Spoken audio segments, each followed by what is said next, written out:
Hello everyone, welcome back to GED skill builds for Borderlands 3. Of course, we're theory crafting the maximum best builds for every character, but today's is a little bit special. It's kind of a one-off build. We're going with maximum support Zane, total supportness. He is just going to be a linchpin to an entire group of play. So we are starting off with his undercover green tree. And I don't know if you want to start this tree when you first play the game, because it could be a little bit underwhelming. But overall, I think you're going to enjoy it. So in the undercover tree, your very first ability is the barrier. Drop a deployable barrier that blocks incoming projectiles. Zane and his ally can shoot through the barrier, dealing increased gun damage. And there's a motorcycle outside of my window. It's a beautiful, beautiful skill. I mean, 14-second duration, 24-second cooldown, which is really low, and it gives you 25% damage amp. Really, really good. The only problem is, of course, it locks you into staying in that one position, and it is just drop, but we're putting it in slot 1. His first row is adrenaline. Zane gains increased action skill cooldown rate. So basically, this bonus is based on the amount of shield you have. So the more full your shields are, the more bonus you're going to get. I don't like this. I don't like this little shield thingy, because the first thing to go on your health is your shields. And a lot of the time, it's just not there. Your shield is just not there a lot of the time. So you lose some of the bonus of this skill. Hearty stock. Zane gains increased maximum shield capacity.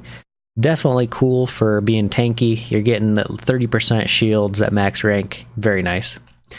Ready for action. Zane gains improved shield recharge rate and shield recharge delay.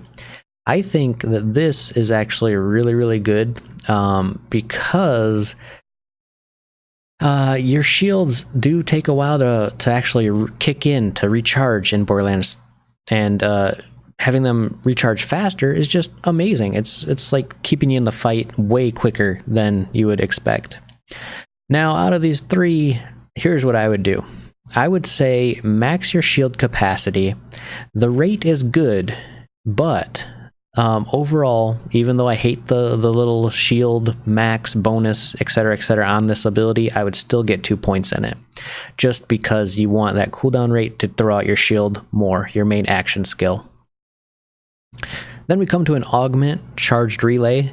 Whenever Zane or an ally touches the barrier, they gain movement speed and reload speed. I mean, it's there. You might as well take it at whatever level you're at. Just temporarily, I would throw that in there, but we're going to replace it later. And remember to always run through your barrier. Don't just sit behind it. Whenever Zane scores a critical hit with brain freeze, there's a chance the enemy will be slowed, and it stacks until they're frozen. Now, the key thing is there's a chance on a critical hit. So a critical hit, and then you have a chance on top of that. Ew, yuck. I don't think that's too great. Stiff upper lip. When Zane is damaged, he gains damage resistance from that damage type. Ooh, making you uber tank, resisting everything, including gun damage, right? Zane gains health regeneration through rise through the occasion. The lower his shield is, the higher the bonus. So in this, we're going to kind of split it up. We're going to go with, again, you want the damage resistance, and then you want health regeneration, because when you get shot, you want to regenerate that health, of course, right? No joke. Third skilled line has an augment, nanites, or some shite. Zane and his allies gain health regeneration, reload speed, and greatly improved shield recharge delay while near his barrier. Near his barrier. The lower his health, the more health is regenerated. Ooh, hard to read that one. So basically, every time you're just near your shield, you get regeneration and shield recharge delay. Again, it's one of those things that you can just kind of throw in if you want to be super regen man for your team, for your assistants.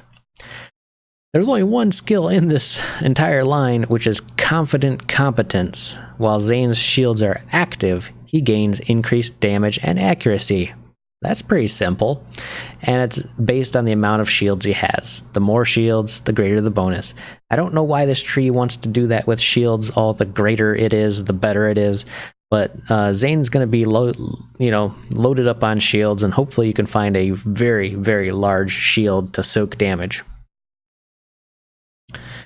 The next augment we have is Allrounder. Zane's barrier becomes a dome covering all sides, but it increases the cooldown.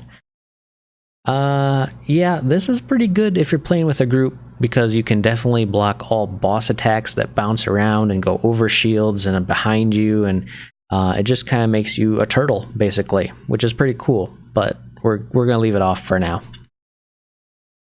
Now we come in a problem because we got 4 more points to pump into the skill build, but we can't reach the next tree before we do that. So I would go down here, and because so much in this tree relies on shields, you want to improve your shield recharge rate and delay. Zane's recharge rate of his shield is going to be off the charts by the time we're done. You have another augment. Zane and his allies with the skill Retaliation gain increased gun damage for a few seconds after the barrier takes damage. Free gun damage, 10%. Just gives you damage. Straight up. Pretty good. Then we have really expensive jacket. Elemental status effects applied to Zane have reduced duration. Cool, but meh. Best served cold. Kill skill. When Zane kills an enemy, they create a cryonova, dealing damage to all of his enemies nearby. This skill has a very short cooldown. This seems super weak, and I'm not a fan, because a lot of the times enemies are not grouped up unless you have like a singularity grenade. Frutility belt. Zane gains resistance to non-elemental damage, and after killing an enemy, all elemental damage he has taken converts to non-elemental damage. So I would get this one. Damage reduction is always good. Deterrence field. Enemies that touch the barrier take shock damage and are staggered. Shock damage and are staggered. So any enemies that run up on you are just shocked straight up. I don't think this is good because not a lot of enemies will run up on you all the time, just the melee ones. So go back here and get your free 10% damage. Now we come in another impasse where we have to do 4 more points just to reach the next tree. It's pretty much your toss up here. You've got one semi-okay skill and one semi-okay skill. You can also get the reduced duration of elemental effects just for giggles, and then I would throw it into Cryonova. Why not? I don't believe this one will be very effective just because, for one, you're not critting that much on most enemies, and then you have to wait until the stacks apply. This one is just instantaneously. So we got reload speed, movement speed, extra damage on our shield. We're supporting our allies. If we need to, we can make it into a dome to completely surround them like a turtle, and we're on to our 5th tree. Refreshment. Whenever Zane damages a frozen enemy with his weapon, he gains some lifesteal. Pretty good for endgame survival. Calm, cool, and collected. Whenever Zane freezes an enemy, his shield instantly begins charging. Here's where this one comes into play because you're instantly freezing enemies. If Zane's shields are already full, he regenerates health. If his health is already full, his action cooldown and durations are immediately reset. Now that one is pretty dang good. You want that one all the way, because instantly recharging cooldowns and gaining health and shields and all around, just nice. And then we got Nerves of Steel. Zane gains accuracy and handling. The longer his shields are full, the greater the bonus. I don't like this. Again, your shields are the first thing to go. I mean, they're not going to be full all the time. So you're going to have a problem there. Just go back, get some life steal, call it a day, throw your extra point either here or here, and be done with it. That 1 point just kind of has to go on the wayside. Which brings us down to the last and final skill, Distributed Denial. Zane's barrier gains the effect of his shield mod. Additionally, shield effects are applied to allies near the barrier. You're basically the uber support with this skill. You have a massively strong shield that applies to your allies, and we're all good. We're just totally good there.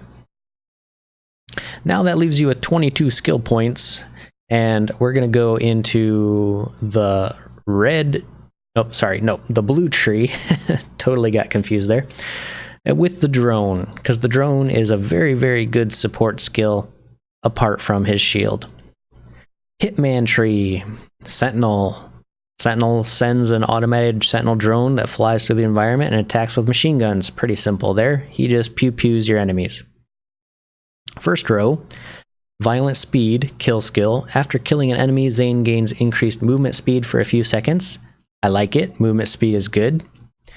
Cold War, Zane gains increased weapon swap speed. The next shot fired after swapping weapons deals cryo damage. This is also good if you want to apply that cold bonus and then proc your green tree there for the cryo bonus. Violent momentum, Zane's gun damage is increased while moving. The quicker he moves, the greater the gun damage bonus. Now, I believe, if you remember, back here, you get a movement speed buff for going through your shield.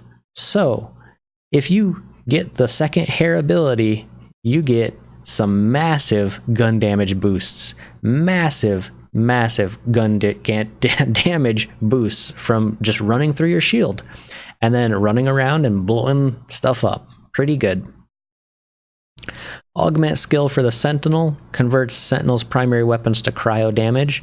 Now, if you remember, cryo procs trigger your abilities, so I mean, this can actually be pretty good. I think you should actually get this in this build because the cryo synergizes with your green tree. Cool Hand. Zane gains increased reload speed. Kill skill. Your reload speed is increased even more. Reloading in Borderlands 3, if you watched any of my videos, I don't believe reloading faster helps in any way, shape, or form in any Borderlands game. You could debate me on that all day long. Drone delivery. Sentinel will occasionally drop a free grenade. Free grenades, 1 point. Oh baby, get it. Salvation, kill skill. After killing an enemy, Zane's weapon gains lifesteal. You're getting more lifesteal for 4 points to just finish off this tree. Now you have lifesteal here and lifesteal over in your green tree. Next, we have the bad dose. Sentinel shoots out a beam of radiation that weakens enemies and buffs Zane. For every weakened enemy, Zane's movement speed, fire rate are increased. Movement speed, fire rate, what do we got? We got violent momentum, we got another augment over there. Throw it in there. It's super, super good for this build, the support build Zane. Now we come to one of these 1 point tier, basically little doohickeys, you know, the 1 pointers. All of Zane's kill skills in Deaths Follows Close gain increased effect and duration. We have a few kill skills, if you remember, from the green tree, so this is actually pretty good for us. Now you're going back to 4 points just to get down to the next tree. So I would go back here and get another kill skill, which again synchronizes off of kill skills for movement speed. You get more movement speed. Zane is going to be flying around the battlefield and augmented all the time with gun damage. Over here you do have a shock beam that drains shields and replenishes your own. Could be good if you want to try and keep your shields up to maximum all the time for all those bonuses from the green tree. But I feel that this beam of radiation that weakens and buffs is just so much better in ease of use, right? Down on the next tree, we got a rocket pod for our Sentinel with Boomsday. It's okay, but our build is basically already fleshed out. Next up, we have Violent Violence. Kill skill. After killing an enemy, you get more fire rate. Remember, this is buffing kill skills. We want this. Fire rate is good. Here's another kill skill. Playing dirty. After killing an enemy, Zane's next 5 shots have a chance to fire an additional projectile. But it's only a chance. And it's not even a super great chance. It's 1/2 half, right? Or 1 and 2. But if we go here, we get fire rate out the wazoo. I want to be railing guns down the range with insane fire rate. We have our last 2 skill points, and I don't even need to go over here because it's just more rockets and ordnance. Good misfortune, the kill skill. Again, kill skills are augmented. Killing an enemy increases our action skill duration and has diminishing returns. The more we have of duration, the longer our shield will stay out, the longer our sentinel will stay out. It's just all around good. And that completes the build. You have massive amounts of support with cryo damage, with life steal, with movement buffs out the wazoo, guys. You have this amazing barrier. You're throwing out that drone. It's just pew-pewing all over the place while sapping your enemy's strength and buffing your teammates and you. And then you just have all these kill skills that basically make you a Speedy Gonzalez god. What do you think, guys? Zane seems pretty awesome on support role. That's it. I'll see you in game.